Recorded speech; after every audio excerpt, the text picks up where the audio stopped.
All right, good morning, everybody. Welcome to Coffee and Craps with John from Pro Craps here on Casino Gaming TV. It's a Tuesday or Wednesday. Golly, it's Wednesday. Wow, the week is going by so fast. I actually lost the whole day. Isn't that crazy? Well, good morning. Let's get after it here. I got a bunch of stuff on the docket for today, so I want to kind of get right into it. And let's go. Oh, wrong screen. Let's do this one. Do our come out roll here. So a couple of things. First of all, reminder that Friday Night Fights, Craig is going to work this week. Craig is going to defend his crown for the third time, we hope. Let's see how that works out. Make sure you carve that out 6 o'clock Friday night here on the channel. The Battle Royale between Chris and Chiro resumes Tuesday. Tuesday is going to be right side. It's battle 3 of 5. So far Chiro's taken 1 and 2, right? Chiro won the hybrid by a lot. The dark side play was a lot closer. Chris made up some ground, but now it's going to go to right side, and Chris is talking a lot of smack behind the scenes about how he's got the advantage here. So we'll see how that Battle Royale fares on Tuesday. I did get word, look at the third point here on the screen. This is the most important thing you're going to see all day. Look at the third point. Steve at Press by One, who is the impetus for the Craps for the Cure. He's the reason why we're doing this whole thing. He had stage 4 throat cancer, a couple of bad tumors. He's in remission. He let me know this morning that he had his last visit was great. The tumors are whatever happens to them, they go away or they're beat, whatever. But he's in full remission right now. He's fighting the effects of the medicine, all the chemo and the radiation crap that destroys your body as it heals your body. He's fighting through that, but it looks like he's in remission, which is awesome. So not only will he start doing more content, he's actually going to be able to start living life a little bit more fuller now. So that's amazing for him. Not out of the woods, of course, but he's out of the woods, but not out of the rat race, I guess, with this thing. So anyway, good for Steve. That's awesome. Of course, we'll see him out in Vegas for the actual Craps for the Cure thing. So that's, I think, fantastic. The other thing to note here on the negative side of life is this Hurricane Ian. I've reached out to a bunch of folks because I got some friends. My family, my mom and dad live in Naples, Florida, which is where this thing is going. My sister, who I went down to visit not long ago, lives just outside of Tampa, St. Pete, which is all. It's like the storm is either going to hit Naples or it's going to hit Tampa directly, and then wash across the whole state. This is a freaking city killer. This storm is bad. It's slow and it's going to be a Cat 5 here soon. They're upgrading it soon. Not going to be good. Not going to be good at all. And I know we have some of our subscribers and friends are down in Florida. I know that I've got friends, some of which you know, but I won't tell you who they are. But people that we all know very closely live in Georgia, Alabama. They're going to be in the wake of this thing. So they may not take the direct impact, but they're going to get the whipping action from the ass end of this thing. So anyway, just keep everybody in your thoughts. It's going to be a bear getting out. This one's going to be a pretty bad deal. A lot of destruction coming our way. So just be ready for whatever, reaching out if you can reach out. If it's in your ability to do so, just get prepped for what's about to happen to that state. It's going to be pretty damn bad. Just keep everybody in your thoughts and prayers, especially those of us in our community who live down that way and are in for it. I put here the Monday Massacre, by the way. The last thing is that was actually yesterday was Tuesday, not Monday. So I've lost the whole day. That rollout yesterday was such a soul crusher for me. It was so bad. It was epically bad. I'm sorry you had to watch it. We're going to talk later on today about how to watch episodes like that and kind of what my theory and thought processes are and why I do things the way I do. I do things differently on this channel and in general than most people do. And I think if you're new to us, understanding why I do the way I do, I think is going to help with shows like yesterday where the dice didn't help me make my did not help me make my point, but it is what it is. All right, there's your come out roll for Wednesday here. So let's move ahead and talk about the Craps for the Cure benefit. So again, it's November 18th and 19th in Vegas. So I put those in yellow now so you can see them easier. Get your tickets, get on out there. We have not yet decided if there's going to be kind of a door fee or a whatever registration fee. I'd like to have, God, if we can get 20 people to show up, that'd be great. I don't know how big this is going to get. It could get big. It could be small. I think we're going to do well with the online donations piece like last year. We've got a lot of help. Again, of course, Casino Quest is involved. I'm enlisting Michael Feldman, who's a casino host, to try and help us with some logistics and get people out there. But just bookmark that date. Even if you can't be in Vegas, bookmark the date so that we know that at least you'll be with us on the show. And again, it'll be 25 to 26 hours of live straight broadcast. I'm going to pull a Jerry Lewis like I did last year and just work the whole thing. It's going to be amazing. We'll have some planning sessions here where we talk about the events we're going to do. And I've mentioned this before, and I'll mention it every day. Last year, I did this whole thing myself. I literally just had this crazy idea. Let's just go ahead and do it, and just interviewed 24 people over the course of overnight. Did not know really what I was doing. How to plan it or whatever else. Now I got a sense of it. If you want to be on the team and help me plan, execute, whatever, let me know. Jump into the Discord and either PM me in Discord or use the Craps for the Cure channel. And just let us know you want to volunteer, help out, and we'll figure out where everybody fits. I think this could be a pretty big event, but it's going to be an all hands on deck kind of a thing. So I think to pull it off in a different city with different technology and all that, it's going to take a team effort to get it done. So if you're able to, meet me in Discord, and we can even do like a couple of Zoom calls, that kind of thing, and kind of get ourselves through it. So there's your look at the Craps for the Cure. More details as I find them, but at least we have a date. And get yourselves, again, booked up to come to Vegas or clear out that weekend and just be on your couch watching on TV and napping while we go and do dumb things. Next, I want to revisit yesterday's topic. We talked yesterday about reducing variables to create variance with dice influence. And I want to dive into this again because after I talked about it yesterday, I got to thinking about it last night. Like, oh my gosh, the amount of variables that there are enormous. So I want to actually go back to my table again, and I want to bring the big fuzzy dice out and let's look at the variables and all of what they actually are, because there's so damn many of them. And I want you, if you're on the side that says dice control is possible, look at what I'm about to show you. And there's more variables than I'm even showing you here of things that can go wrong or whatever. If you're on the side that says that's not possible, well, here's your confirmation bias. Okay, so I'm going to either confirm your bias or I'm going to scare the crap out of the influencers. But I want you all to see the number of variables that there actually are and all the things you got to get right. And how many of those things can we actually accomplish as people? Where does the person come into this, and where does the person leave the equation, I think is an important thing. So let me switch views here to the table, and we'll go through that. Let's go to the table view here. I think it's going to be this one. No, give me a second here. Table at screen. That's the one. All right, there it is. There's the table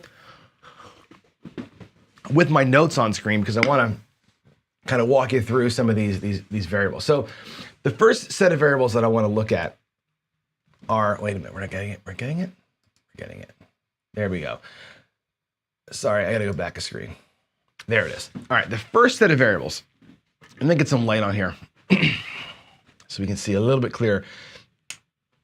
All right, where's the big dice? They're here. So of all the things that can vary, right, the simplest thing to look at really is the first step. And gripping the dice, I'm not going to give you a lesson here, but I'm going to show you some of the differences in grip. You can grip the dice with 2 fingers, and you look at my hands here with a 2-fingered grip. You can grip it with 3 fingers. You can grip it with, some people do a 2-fingered grip where their thumbs in the back and they can kind of split them or not with their front fingers. All those grips change the flight of the dice, right? They change how you release them. Some people like me stack them and grip them here, like over the top. I can't really show it with the dice too big. Some folks grip them like I do. When I do the par toss, I actually grip the points. I'll grab, these dice are so enormous.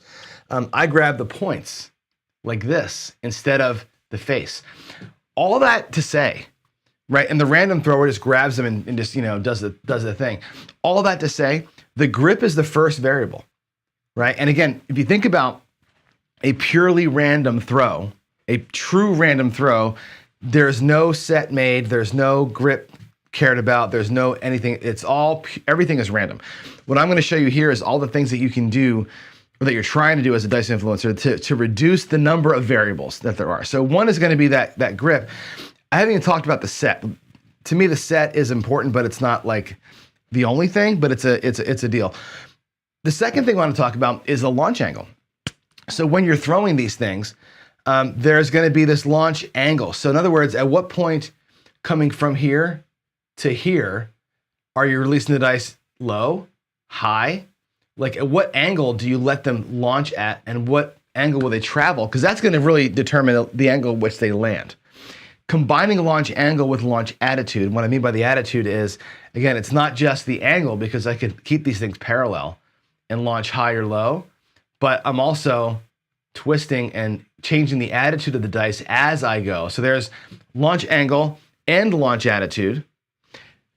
The type of release that you do is different, right? You know, me with the chopper toss, I'm releasing here and I flick my fingers to impart spin. Some people will stack them and throw them and have no spin. Some people will throw them ahead with no spin, knuckleball. Some people will spin these things really fast, trying to get more rotation. Some people spin them super slow, one rotation all the way through. The amount of spin you put on the dice with your release, right, determines the number of rotations that your dice get in the air. And based on your velocity, again, the dice are traveling one way. They may be spinning backwards. They may be spinning forwards. They may be spinning sideways. But your number of rotations coupled with the velocity and that launch angle all determine the amount of energy they're carrying into the second piece. Okay, that's just getting them in the air, right? And your second piece, which is your landing zone, where are they going to land on the table? Now here, I'm not showing you the whole table because it's a small screen, but where are they landing? Are they landing, let's pretend that my little pop-up there is the back wall. Are they landing right at the back wall, at the very, very base? Are they landing here? So they have some kind of bounce into the wall. Your landing zone matters big time because it determines, A, when the dice hit the back wall and where they hit the back wall. Because again, if they land far out, you're likely to hit the back wall a little bit higher because they're going to be up in the air. If they're closer to the back wall, the likelihood of them being high is lessened because they're going to hit and impact quicker, won't get as much height on that second bounce, but that matters, right? Where they hit on the table and relative to the back wall is important. Also, I say the angle to the wall. If they hit the back wall square or hit the back wall cockeyed like that, where one die hits first, well, what happens? That die hits first, it comes off, they kiss, sends this die here off to the side. Those things matter. The angle that it hits the back wall at matters as much as how close to the back wall. Those are two factors that a lot of folks don't think about. And not just the angle of the dice, but if they're traveling, let's say they're traveling straight, but they're angled versus traveling straight into the angle. Two different ways of hitting the back wall, right? Hitting straight with the dice cockeyed or hitting in a diagonal motion, where they hit the back wall impacts how they bounce off the diamonds. And again, you can either plan for that or get lucky with that. The other thing on the back wall too is what faces are up when they hit the back wall. Can you know that? If you're throwing a hard way set, can you know for sure that they have rotated backwards 3 times in the air and the 4s are up when the back wall gets impacted? Can you guarantee that when they hit with those dice up, with those faces up, or are they going to hit in reverse direction or whatever? Knowing what faces are up when the back wall impact happens determines, again, your expectation of what's going to happen after the back wall. And most of you, I would say 99.9% of you cannot ever say that. This is the first variable I think you lose control over. I think you can control your grip. You can control your launch angle, the velocity, the attitude. You can control all that. You can control where they land for the most part. You can control how close to the back wall they hit. You can control the direction, like this, square or non-square. You have control over all that stuff to this point. Now, though, you have a problem. Okay, the first thing that you lose control over, I think, is the flat landing. We'll talk about that in a second. Do they land flat or not? And then which faces are up at impact? Those two things are out of your control. You can control the speed, height, angles, all that stuff. You cannot control, I don't think, with a regular standard toss, which faces are up when they hit the wall. That's going to be a tough one. Now, for me, with the chopper style toss, the helicopter toss, I have control over that. I'm still in control here because I know when they hit they skip into the wall. And I can tell you for sure that in this case, the 2s would be the ones that are hitting the wall up. I know they're going to land flat. I know they're going to hit the wall with those things up. But after that point, it's in God's hands.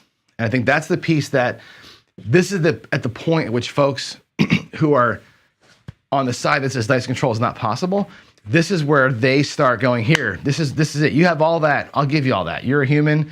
You can do amazing things like all humans can, but you're about to lose control of the whole thing. You can control all that stuff until we hit the table. And once we hit the table, we have this problem, right? You can control it to here, but then you've got the first thing is the rebound velocity, which is like, how hard off the table do they come back?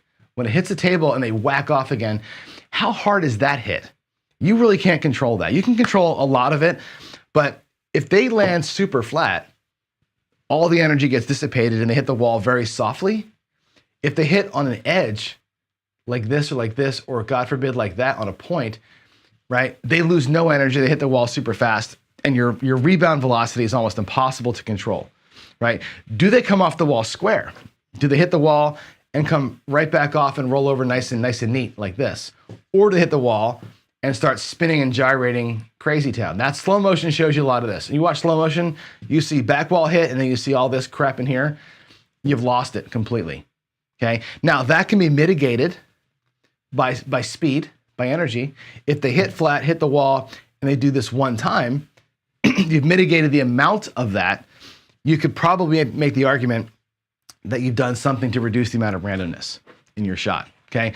But off the back wall, you'd like for them to land flat again. I want them to hit the back wall and land flat again, taking the rest of the energy out, because that final energy that come to rest phase can be ugly or it can be really pretty. But again, from the impact is where your ability as a human being to control these guys goes away. So you can get them, and I said this last night in my show, you can set them up for success. I can set them up so they land where I want them to at the speed and the angle that I want. I've set them up to do the best possible job they can. But after it hits that wall, right, you can only hope that you've done enough good and you have lost control at this. Once the first hit happens, your control is gone. Because again, the diamonds are shaped in that way to impart that weird side spin to them, right? Our job is to eliminate the side spin. Lots of ways to do that. We'll talk more about that in future episodes and future discussions about this topic. But I want to point this out because I think it's really important for us to see. Let me go back to the screen here. I think this is so important. Here we are. It's so important to know all the things that can go wrong. And again, that's not even all the things. I haven't even talked about dice sets yet. I haven't talked about implosions, that all the things that can go bad. Joe's doing a good job of that. George from CY does a great job of that. But look at all the things here that can go haywire. And again, let's go through it. Your grip, your launch angle, the attitude of the dice, the release, the velocity, the number of rotations, the angle which it comes down and lands again, where it lands, if it lands flat or not to reduce the energy, the angle it hits the wall at, what direction they're moving in, which active faces are there at the wall impact, where on the diamonds do you hit, the bottom side of a diamond, the front of a diamond, the side of a diamond, all those things matter in terms of what happens to the dice after that hit. This impact right here, this bullet point down here, the fourth one down, is where it starts to go sideways. You can control certain things, but here you lose it. And again, how hard off the wall? Were they square? Do they land flat a second time? And how long before you release all the energy? All that has to be perfect to be a controlled shooter or have control over the dice. And that's why I think people who will tell you this is impossible, that's where they lean into it. That is impossible to control. Once they hit the wall, you can't control anything. So there's truth in that. But what we say on the other side of that is you've got to get to the point where you can control what you can control and set them up for some kind of success. All right. So there we go. All right. That's what I have to say about dice control today. So I wanted to give some more visuals and details about that because I think it's important for us to get in it. All right. That said, let's move ahead and get to our next topic here. So the badass craps move. All right, I got one for you. I got a badass craps move for you today. It's highlighted in red on screen. This is the 410 black chip flipper This is very similar to the $40 5 or 9 rack 2 blacks strategy. The flipper does this one. And let me show you, this comes to us from Troy at 0.7 ounce. Let me go ahead and show you. Let me go back to the table view here. I'll show you the flipper. And by the way, what do you think of the new table? Give me in chat. What's happening in chat today? There's all sorts of craziness here. G-rated show. What, did I say something bad? I don't even know what I did. Yeah. So Ian noticed the new layout, right?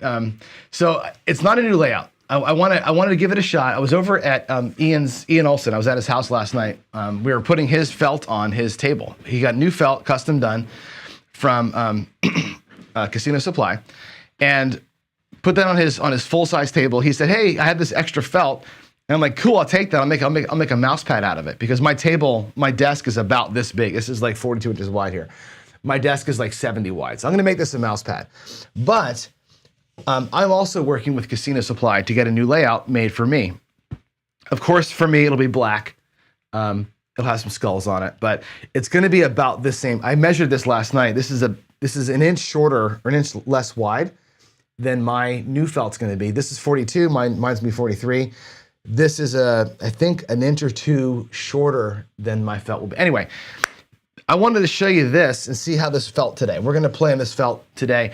I'm gonna have to touch dice with my hands all day, by the way, because this is you can't see it. I'll show it to you later, but it's not tacked down. I just laid it out here. Anyway, new felt. Let's try the single dealer layout and see how we like it today. Anyway, today's badass move is another one of these. I love when these things are math problems. I love it when it's simple math. So here's a $15 10. Okay, I'm gonna lay them out like that so you can see all three chips. $15 10 or a 4, either way. Watch the move. This is pretty damn cool. 15 bucks pays $27. Okay, we're gonna go ahead and take the $2. We're gonna press it all the way to 40. Okay, so we take $2 and turn 15 bucks into 40. That's the first move. The first hit, 15 turns into 40. On the second hit, of course, 40 is gonna pay 80. Now that has to be a buy bet. It's gonna cost you those $2 to buy that bet. So you're gonna come out of here, 40 bucks is gonna pay 80 bucks. So here it is. 1, 2, 3, 4 greens, and you're back to 15 bucks. You've racked 105 in 2 hits. So you're racking a black chip on a 4 and 10 flip, he calls it. Flipping 15 bucks into 100. I'll show it to you again.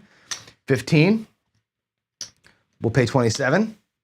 You're gonna press the 27 to 40. It's gonna cost you those 2 white chips in VIG to get that done. That 40 is gonna pay 80. You take your green chip off of your 10.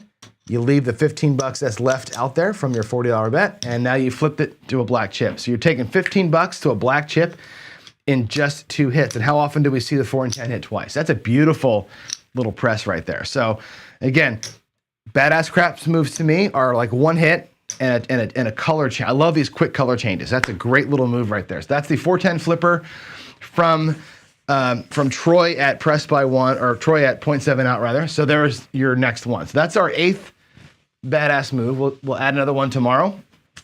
Get our way to 10, and we'll figure out which ones we like the best of all of them. So hopefully that's pretty cool. Now, the next thing I want to talk about with you is kind of how to watch the show. And this is going to be kind of a weird topic to get into, but I do want to get over here. Where's my screen? I lost it. There's a scared money screen. There we go. Here's the how I teach show. All right, I'm actually on the wrong thing. Jeez. It's almost like I've done this before, right? I know where my buttons are. All right, I want to talk about how I teach, because this is an important piece here to get through, especially given yesterday's debacle.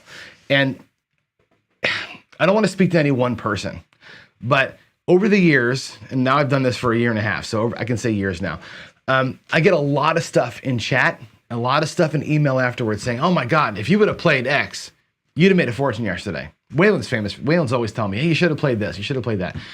I almost never, on this show, teach a strategy of itself. Sometimes I do. Sometimes I introduce a new strategy. Sometimes we work one out as we're going.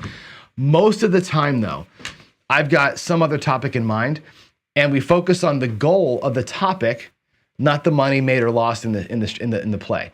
Okay. sometimes it's a strategy.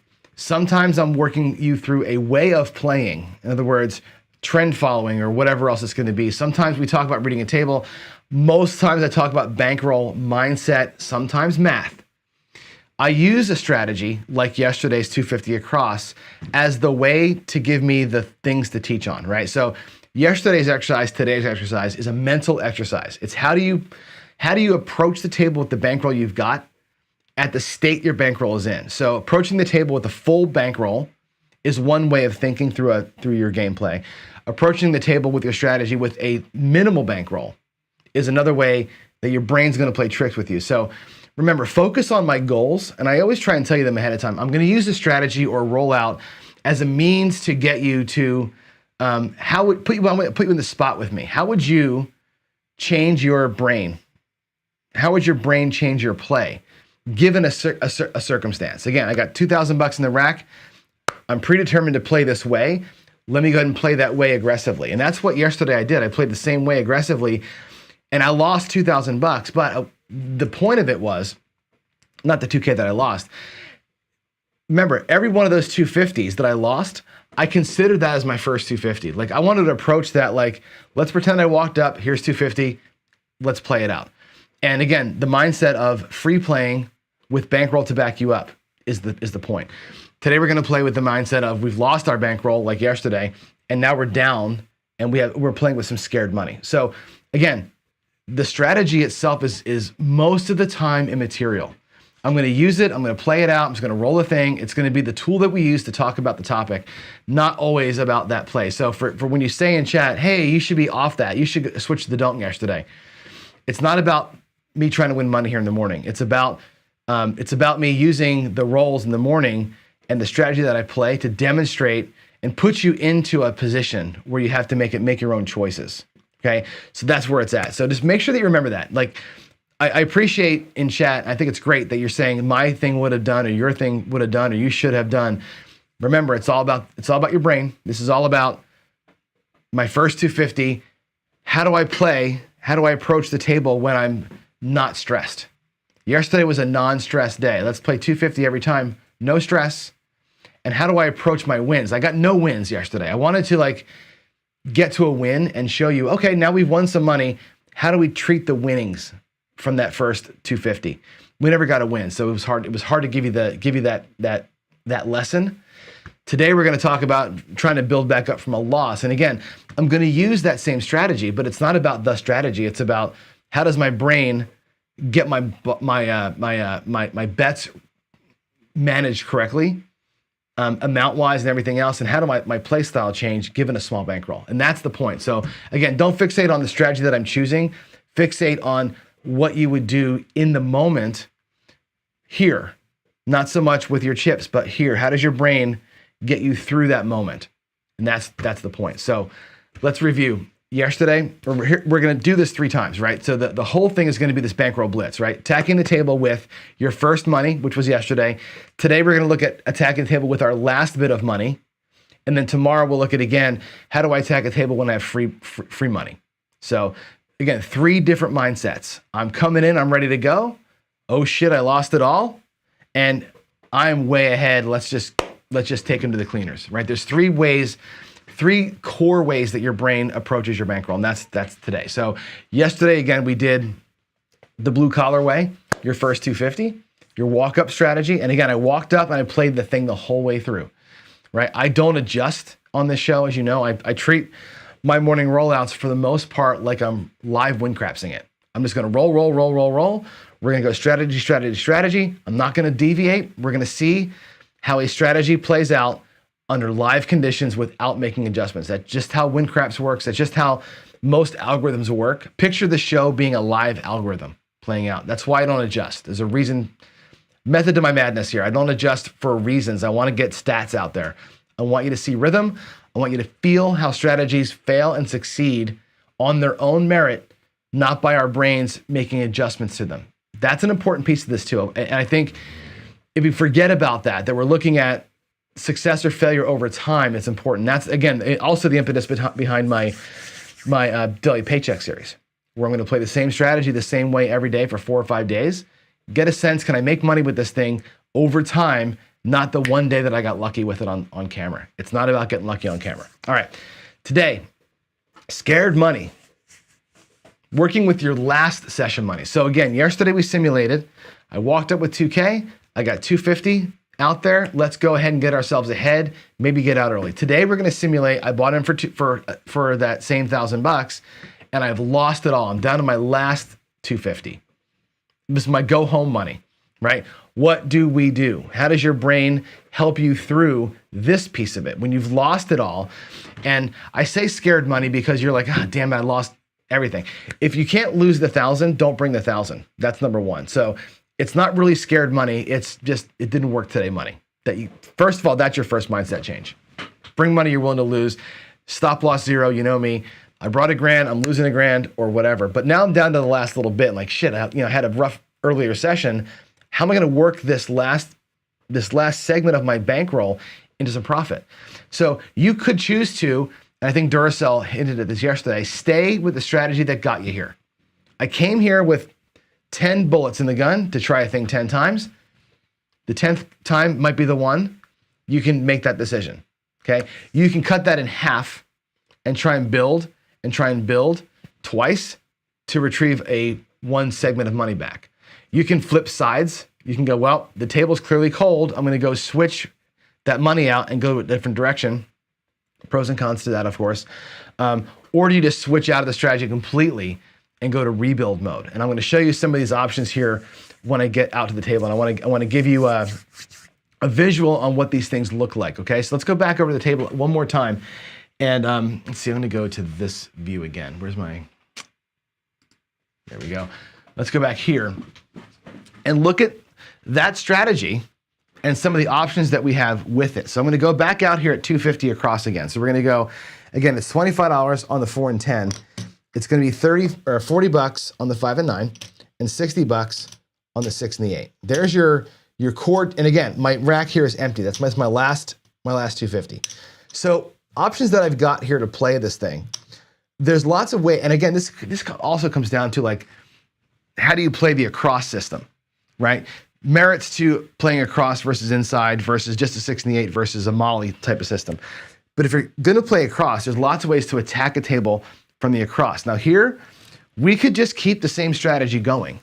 And we know that the strategy is a 4-hit strategy. If I get 4 hits, anywhere in the box, we're out. We basically doubled our money. That was the way this strategy was going to play out. Now we could reduce this down and go 160 instead of 250.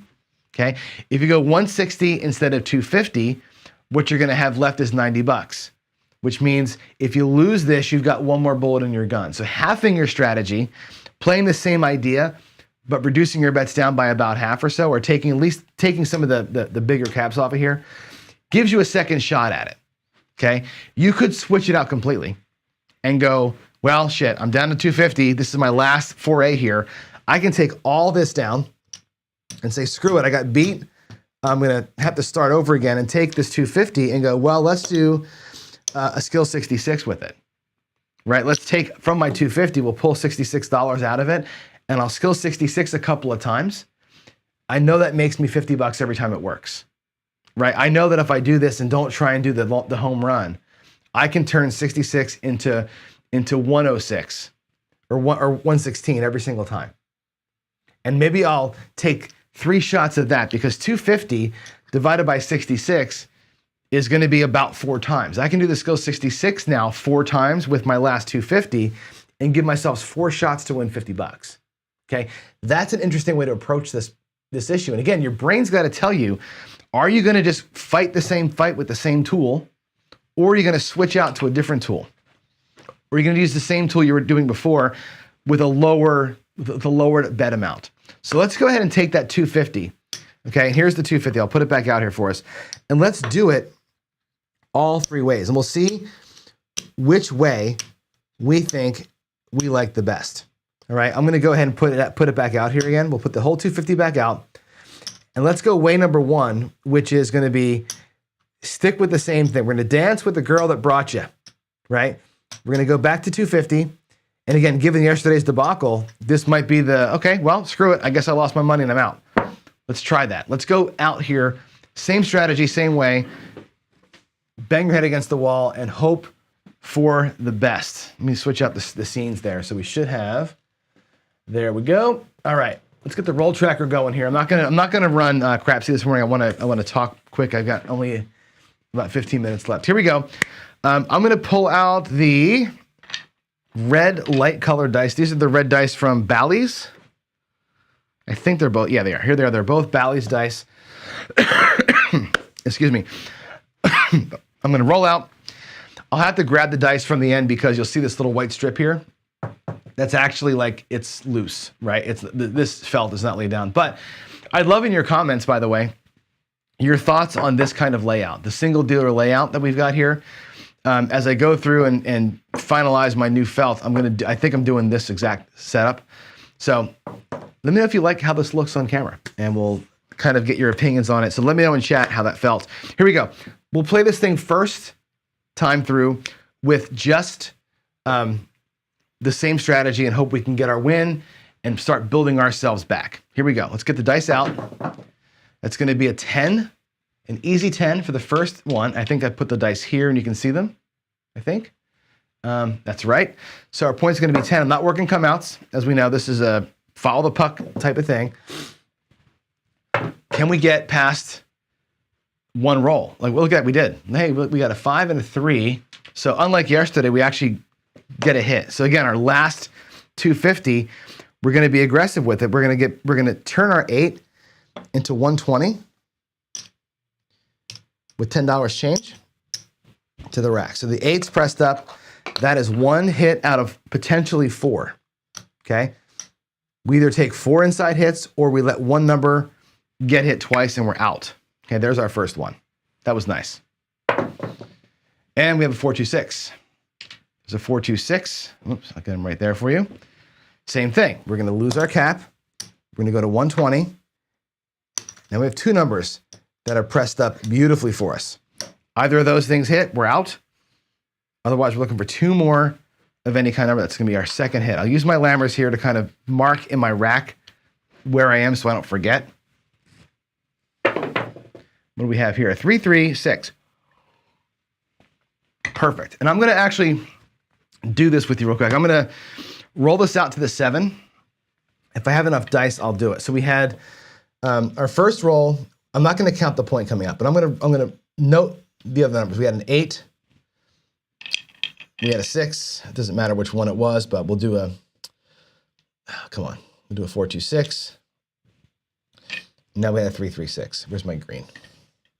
The reason why I'm doing this, I want to play the same set of rolls with you with the different ways of playing. So there's a 3, 3 hard 6. That pays 140, 125. We can do 150 actually for $10 out of my rack. So there's 150 for 10. And we can take these down. We can go back down now to the original amount. I'll need to actually break a black chip down to greens, to 4 greens. We'll go back down to $60. We're back at our original 250 and coming back to the rack. Because we had those 2 hits twice, we have $340, 345 coming back, okay? So this time we were aggressive and turned our last bets into recovering one of our 5 shots that we had here, or 4 shots that we lost. That's a great outcome right there. Options for you. Option 1 is this: turn that shit off, let it happen. You did it. Don't put it at risk again. You got there once, let it be. That's option 1. Okay. That's the option I'm going to pursue. Again, playing with scared money. Your job is not to hit a home run with scared money. Your job is, okay, let's rebuild our bankroll, right? You have to have that in your head, I guess, right? And maybe you're thinking, okay, this is it. This guy made it. We're going to go ahead and turn this 250 into 1,000, and that might be the way that this thing goes out. Your other mindset, like I just said, might be, well, we got one back. Let's grind this strategy back and see if we can't get our bankroll recovered to where we want it to be. Does that make sense, everybody? So there's that one. We're going to roll this out, and we're going to we're going to roll out to the 7. Hopefully I have enough dice here to kind of mark our progress, because I want to play these same rolls with the other ways so you can see what would have happened with the same set of outcomes here. Here we go. Let's play it through. And if you want to, Actually, we'll leave it here. I'm going to leave the bets off. We'll talk about what it would have looked like. Okay, for now, I'm leaving them off. There's our 7, 617. Perfect. That's actually great. We turned ourselves off. There's a 7. So we got 3 rolls. Here's the other options that we could have explored. Okay, our 250's out there. So in one case, we made $300. I'll put it here. I don't know where to put that. It doesn't really matter. I'll put it right there in the front. Hope you can see that. Let's play the same rolls. And that's actually a perfect set of rolls to do this with. Let's play the same set of rolls with a different mindset.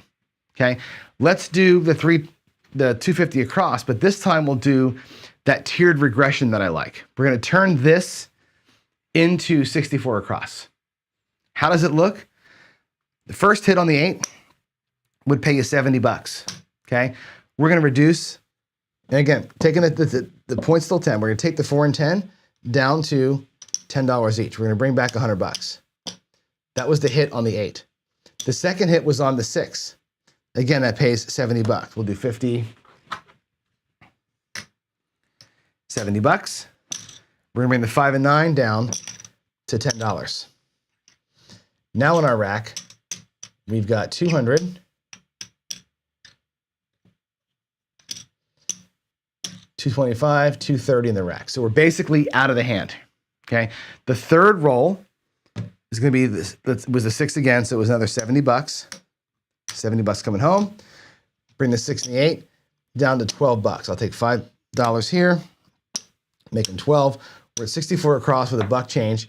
How does our rack look? Well, there's our $250. We got 70, 100, 125, 145 in profit, right? Plus 64 playing. Now, of course, the next bet takes all your money, but a tiered regression from the same bet size. Again, you're scared money. You're pulling back, you're pulling back, you're pulling back to keep yourself sane. You got 3 hits. You made half the money that this guy made, but you were safer as you did it. This guy here was at risk the entire time for those 3 hits, but we did it. We got out of this hand and we survived it. So I'm going to go ahead and mark this up here as our profit for this player. Version 2 of this thing. Makes 120, $146. There's version 2 of it with the 250 coming back. Let's get them reset. Now for this one, I'll need to make some changes. Because instead of doing the 250 across, this guy is going to take his last 250 and say, well, I got beat 4 times on the way to this thing. So we're going to take our 250, 100, 250 bucks, and let's go ahead and get some reds here. We're going to break our bankroll up like this: 50, 65, 50, 65, 50, 65, and 60, or 55. So we have enough to play the skill 6. If I take this white here, and we do this as 5 whites, I have enough to do the skill 66 3 times, and a little bit of back change to maybe take a 4th shot if I get some money in here, okay? This guy's like, man, I'm just switching out. I'm gonna grind a little bit. I'm gonna try a grind, and we're gonna see if we can't grind ourselves up with 3 shots at the 66 to build ourselves out. Now here's, again, how I'm gonna play this. The skill 66 will look like this. We'll take these greens out of here. 3, 3, 3, 3.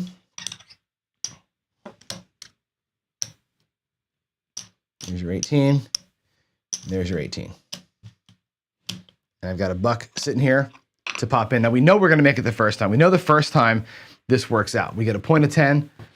We get the 8. We know the 8 pays 21 bucks. We're gonna drop one from our rack, press ourselves up properly to 88 inside. We get a 6. We know that pays 28 bucks.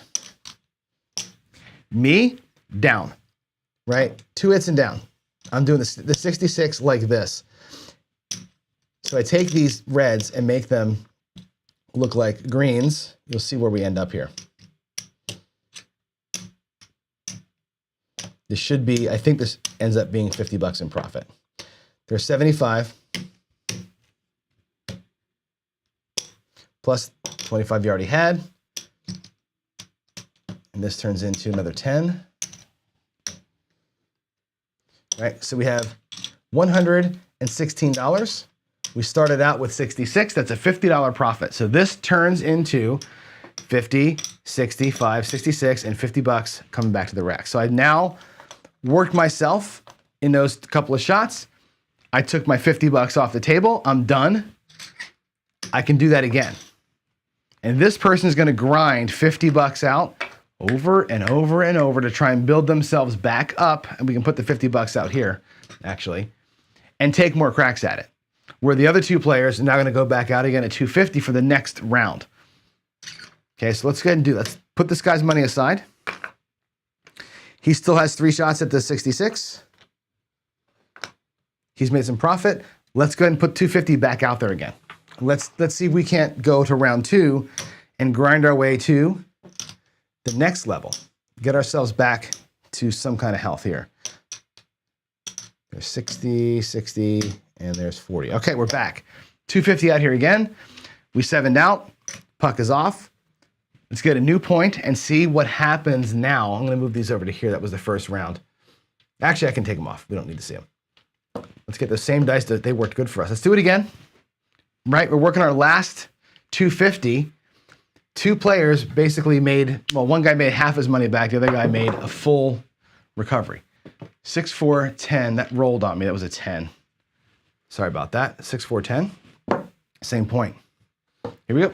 Let's get something good. 1, 2, 3. Ace deuce does nothing. Wasted roll. My scared money is sweating. Scared money is sweating right now. There's a 6-5 yo again. Ooh. You see 2 horns? A lot of people right now are going, turn your bets off, dude. Turn your bets off. 2 horns leads to a 7 almost every time. Not us. Not us. We're going to go ahead and work table rhythm. There's a 4-1-5. I'm sorry. Hard to beat that lip down there. 4-1-5, which is cool. We know how this works, right? The 5 at $40. It pays 56. We would drop $1 from our phantom rack. We're going to pretend we have $1 to drop. I'm not going to deal with pennies right now. That's going to turn this bet into a black. You drop your $4, becomes a black chip. And again, I know we have the $4 up here. I'm not going to mess with the guy's profit. Let's just say we had it and we put it out there. That's pressed up. There's weight 1. Let's mark it out there. It's a 4-1-5. Hit number 2. Is a 6-1-7. So here we go. We get burned here. And what happens is the first guy that played, he's fine. He loses 250, but he made 340. He gets to try it again. The second guy, what happens to him? He loses 250. He's got 145 out there. He can go back out here for like 110 inside now. He's got to change his whole strategy because he's burned it on here. The skill 66 guy, same thing. He's going to put $66 out here. He's going to get 1 hit of a 5, and then he's going to 7 out and lose his whole 66. So he's actually down another shot. So again, the point here is, let me get this set back up again. The point here is to think about how you're going to play that last bit of money. This guy gave himself 2 extra turns at $66 to try it 2 more times. The other 2 guys are pretty much all in. He won enough the first time to buy a second shot at it. This guy won enough to buy himself a partial shot at it. He's got to go out here at 110. That's it's really his only play is to go back out there at 110. Whereas the skill 66 player can go back out there again with a full shot. And again, how do you approach that scared money play? You can't ladder. You can't martingale. You really shouldn't be out here trying to press too long. Your goal needs to be build you up more shots at the thing. I think that switching out of it into multiple shots might make the best sense for my brain. My brain says, if all I've got left is my last 250, I get 1 shot at it or I get 3 shots at building back. I probably go here. I probably go to the 66 or something like it versus just leaving it out there again to get hammered on one more time, right? It's tough. It's a tough call. And that's why I asked the question. And the title of the show is, what do you do with your last shot? If your shots were 250 in size, are you just going to fire the shot again like this guy did? Or are you going to play it safe like that guy did? Or are you going to just run scared like this guy did and do something totally different? And give yourselves, like, he's still playing. The other guys maybe aren't. So that's my question to you all, right? There's a couple of looks at how you can approach your last segment of money when it's kind of your scared money. You're like, oh shit, if I lose this, I'm done. Well, this guy here's about done. This guy's got 3 more cracks at it. That guy there has 1 more crack at it. So we can play it again. We can do our last one, and I'll take from this guy's rack $250. We'll leave him with $50 and change. So he's now down, where if he loses it again, he's going to have to go something different. This guy in the middle here can only go out at 110. We'll give him here one. He has 110 plus a little bit extra for next time. I'll actually put his money behind.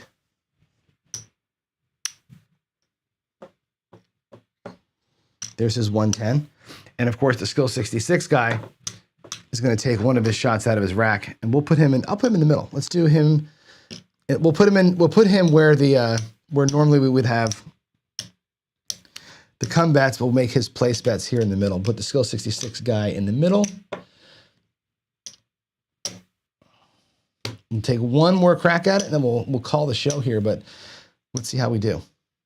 New point coming out. Again, the guy who's just going to stick to the course, he's out there at a full 250. The guy that was scared, he played a scared strategy. He kind of reduced as he went. He's stuck playing 110 inside because he didn't make enough money. The skill 66 guy did exactly what he wanted to do, which was win a little bit, but get whacked on the second one. Here we go. Last roll at it. Where's my dice? We'll do greens this time. Probably can't see them at all, but oh, look at another, that was a 10. I rolled it. Our third time having a point of 10. Waylon always says the 4s and 10s come out a lot on the come outs. You do see that more often than you probably think you do. Here we go. First roll. Let's get the first roll in. Come on. 5, 3, 8. Easy 8, 5, 3, 8. There it is. So player in the front, he's going to get $10 change and go to 120. That's his first hit. The skill 66, he's going to drop $1 from his rack, and he's going to press all these guys up and be at 88. So he's got 1 hit in out of his 2 that he needs. He's all set. And the guy in the back has a problem now. He's going to get paid for that 8. He's going to get paid 35, 25, 35. He has to decide how he's going to play this out. How are you going to play the 110 inside? Maybe the best thing here is to just do a 22 inside pressure. I think that's probably the safest way to play this thing for him. Can't do a full press. You can press the number. You can press the sisters. He has a buck. He has a buck to drop. We can do the buck and press them both by $18. That's what we're going to do. We're going to make them, we'll do the double sister press. We'll make them both look like they're $18 higher. Take them to $48. That's a perfect play. He drops a buck. They go to 48. He's going to do a sister press and pull, hopefully. But I think at that level, with your last bit of cash, it's tough for him to kind of spread that money out in a better way. There's hit 2. Oh, no. Everybody loses everything. See that? There's old Johnny with the 7. So it all goes bye-bye. It all goes bye-bye. And let's look at the result of the bye-bye. Because, again, this, as you know, especially with me rolling here in the mornings, this is a real possibility. So we had 1 good outcome and 2 bad outcomes. And where do the players sit now after that second bad outcome? Let's get all the money off the table. A lot of money out here. Boy, it sucks being a dealer. I think being a dealer, although I want to retire this way, it's going to make you a little bit sad taking everybody's money all the time, right? Let's pull all this out of here. All right. What are we left with? Player 1 can go out here now. He has enough to go. He has basically 75, 85. He can go out. If he can borrow a buck from a friend, he can try 96 across. He's gotten burned. But he's got money that he can try one more time. This guy here has $35 left. He can basically play the 6 and the 8 for $18 each if he borrows $1 from this guy. The skill 66 guy, he did win 50 the one time. He still has one full crack at it, and really he can take that and turn that in and get another crack at 50, 65, $66. He actually has 2 more chances to strike it rich with a little bit of change. He's actually in the best shape of all. He won the least, but he's surviving a couple of more bad rolls, and he's kind of grinding, giving himself the chance to grind. The other 2 guys really didn't give themselves much of a chance. The guy in the front does have one more crack at it, but he has to change strategies now because he lost his last money, did not work out for him. He lost it all. So that's a bummer that it worked out this way. But again, my point is, think about how you work your bankroll if it's the last bankroll you got. If it's the last bankroll you got, there it is. All right. There she goes. Let's go back to the table here. I'm going to come back to talk to y'all. Another set of great rolls for me, huh? You guys enjoying my awesome rolls this week? This has been one of the worst weeks of rolling that I can remember having. It is what it is. Here we go. Let me look at the chat here and see if there's anything I need to pay attention to. You can't see the whole layout. Yeah, that was earlier. Yeah, you weren't supposed to. Now you can though, right? When I was on the last screen, you could see the whole thing. Let's see. Yeah, I think you're right here too. So I'm reading comments about the felt here. The felt being brighter in the center. So this one here has kind of a starburst pattern to it. Sorry, my glasses are jacked up here. Big old thumbprint. I'm working through it. The new felt's gonna be black. It'll be black and brown. So it'll be sharper on camera. You won't have that bright factor. It'll be, I think, a little sharper. So why is it backwards? Oh, you think the roll tracker's backwards? I can reverse it. It doesn't matter. For whatever reason, I like seeing the latest one on the left. So like the last thing that happened over here versus over here. I can do that. That's not a problem. I will definitely do that for you. Let's see, what else? Let's look for some questions here. Do I have any questions that are important? Working to grind the same as scared money. Skill wants to know this. I think no. No. From a mindset standpoint. So from a coming up to the table strategy. If I come to the table with $1,000 and I'm going to play the skill 66, let's say, I can play that 15 times. That's a grinder strategy, right? To do it, especially if you do this, right? 2 hits and out, you're making $50 every time. That's grinding it with a purpose. You're grinding it to make your daily paycheck. That's different than, like you saw here, all I got left is 250. So I'm going to split it into 3 small segments and grind with those 3. Grinding is a tool that I use when I'm low in the bankroll to kind of build bankroll up so I don't have to grind anymore, if that makes sense. So I think grinding purposefully is a strategy in and of itself. Grinding to survive what happened is a different way of approaching what happened. So that's kind of like, how do you attack after it? So I do agree. I think there's a grind and scared money are 2 different things. What else do we have here? The most affordable. Let's see. I don't know what else is going on. I think I've answered all the questions. If I missed a question that you wanted, let me know. But I think I've covered them all. So let's see. I think that's it, guys. It's 9 o'clock.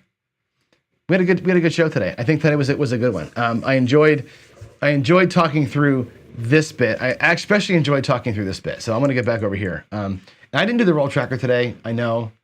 Again, I wanted to get the 3 players out there kind of at the same time. So that's why I didn't do it. But I want to go back here. Oh, not there. Let's talk about all the things here. Why is this showing the wrong thing? There we go. This is what I wanted to get to. I want to recap this again, so we know. Today's a good example of it, right? I don't really care about so much the win amount for each player. It does matter mathematically to get them back where they got to be. And it's not about if that was the best strategy to play, right? And that's the important thing here. The goal today was to talk about your mindset. How does your brain approach the short stack when you've gotten beat? And how does your brain tell you to play it out? Do you play it out with one shot and go and get out of here? Do you play it out with aggressive? Do you play it out with grinding? There's a lot of ways to approach that. That was the goal of today. It's not about 250 across. Today is about the way that you play and the way that you attack your bankroll with your mindset and maybe a little bit of math, right? And again, we covered already your come out money, your 250, and let's go after it. We've covered today your 250, but you're scared because it's your last 250. Tomorrow, we're going to play with some free FU style money. We're going to take that 250 and we're going to try and work that bad boy up to table max, right? When you have FU money, it doesn't matter if you lose it, your mindset's different. You may get whacked, but so what? You're going to put the thing at risk to really go after it. I think there's a time to go after table max, and it's when you're playing with FU money, not when you're playing with scared money. Scared money is not the time to go for table max. Scared money is the time to get you enough bullets in your gun to maybe play for table max later. You got to weigh that out, right? You may miss a roll, right? You may miss a roll by doing that, but it might be when it's your last money. You got to play it like it's your last money. I think there's a piece to that we all have to kind of get our brains wrapped around. So, all right, y'all. I think that's it. Have a great rest of your Wednesday. I will see you tonight for sure. I didn't practice last night. Tonight I'll go out there and practice. We had some issues here at the house. I couldn't do it. But tonight I'll be out there doing my role practice, and I will try and get a daily paycheck in if I can. I'm working camera angles out there, so there we go. Again, thoughts and prayers out to our Florida-based friends, our Georgia-based friends, our Alabama, Mississippi-based friends. Everybody in the Gulf is going to get some of this too. So just, have them all in your thoughts and prayers, guys. All right. Everybody have a good day. I'll see you tonight. See you tomorrow. That's it. God bless all you. Bye.